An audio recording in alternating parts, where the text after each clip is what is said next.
Are the big international pharmaceutical companies paying their fair share of tax in Australia? I think, obviously the story that's run in the Herald today is of great concern, and it's been a concern at a broader level about whether or not our tax system is keeping pace with change, and whether or not, when you look globally at developments, have we got a tax system that is fit for purpose in the current circumstances. We've put forward some ideas to try and make that happen, and from our point of view, and we're happy to work with the government on this, but we believe that the longer this is left without any action, the worse it is for the country.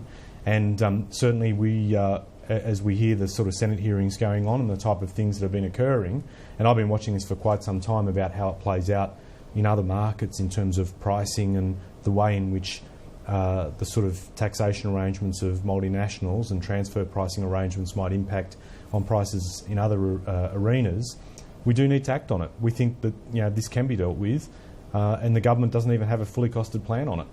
Angus Taylor, what do you think? Because the figures, as revealed by the Parliamentary Library research, on the face of it, something like $5 billion in turnover and minimal tax, 1 cent in a dollar or something, would suggest that they're not paying their fair share of tax. Well, Chris, let me make the most important point here, which is the commercial naivety of Labor, because what that report said is that the problem here, if there is a problem, is transfer pricing. And Andrew Lee's proposal on fixing multinational tax doesn't focus on transfer pricing. It won't solve this problem. And I've said this on this program before. They don't understand this issue, and for that reason they won't solve it. Now let me make 2 additional points. First is, we have in the pharmaceutical agreement that we've been negotiating, and which will go before the Parliament very, very soon now, we have said to the multinational drug companies, we want to reduce your prices by a significant amount. And that is central to our agreement. So we are going after the benefits we know we can get from these companies in a very practical way here today. That's what's in the agreement. That's what's in the agreement.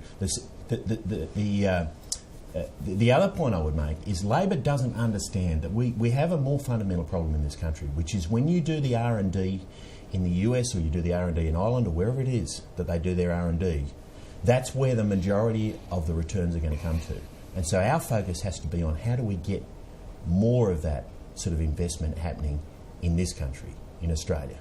And certainly that's the focus, because we understand the commercial issues and we understand business. That's the focus of this government. Which is why they cut so much out of research, and why the CSIRO has been gutted.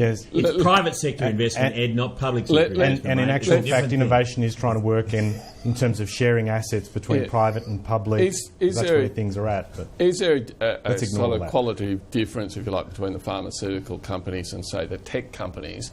Because when it comes to the pharmaceutical companies, the taxpayer is subsidising through the PBS these big companies by billions of dollars a year. Doesn't that give, if you like, the governments of Australia a moral right to get them to pay more tax on their big profits? So that's what we're doing. We have.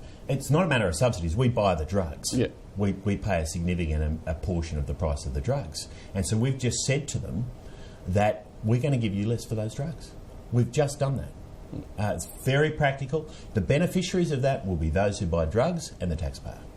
And so we're dealing with this in a practical way rather than some kind of esoteric attempt which will fail to deal with a tax issue when we know that the problem here is transfer pricing and Labor doesn't even understand. Esoteric. I can't believe you use it. You had your own finance minister before estimates yesterday when quizzed about, because the Abbott government talks a big game on dealing with this issue, and when we asked them the question, like, okay, how much are you actually going to get out of what you're planning, the finance minister admits under questioning they don't have anything. They don't have costings. You're talking about esoteric. Everything is esoteric if you don't have any evidence to back what you're saying. And this is the point, that you need to be able to actually, again, the government has said for ages they would deal with this issue. And if you believe, Angus, that there are other elements that need to be dealt with, then so be it. but do something. The public wants something to be done on this. So we've just done it. We've reduced the prices of these drugs by 5%. Now, Ed, the substance of what's being discussed. Is Labor going to support that? We've done it in the past. Are you going to support this? We actually, when Lipitor came on the market and went to generic, I mean, we actually forced a lot of this stuff to happen back in. Are you going to agree back to it? in? We have previously done this. What you're doing is not earth-breaking. We're happy for you to do it because we're always happy to find the savings as long as they don't impact, by the way, and are not used as an excuse to hit consumers along the way and put medicines out of reach of consumers, which will always be our concern. The broader issue that underpinned your question is whether or not our taxation system is fit for purpose in current circumstances. If you guys have a plan, you would imagine it would be costed, it would be thought through, the type of issues that you've talked about in transfer pricing, giving power to the ATO and its agreements that it negotiates with multinationals on transfer pricing. If there are things to be done, do it. But they don't even have costings. They don't even have the detail to support this. And all we get are the lines. It's true. All you've got are the lines, the charts, the bluster, and nothing to actually support it. Angus, can I ask you, why is it okay for say, the TGA and the PBS for the government to use market power in the pharmaceuticals area, but do you reject the idea of regulation and regulators in the housing market? No, we buy the drugs. We play a significant role in buying the drugs, and for that reason, if we see an opportunity to reduce the price of those drugs, which we saw, then we do it. We are actually this is not about regulation. We're actually playing a major role in the purchase of the drugs.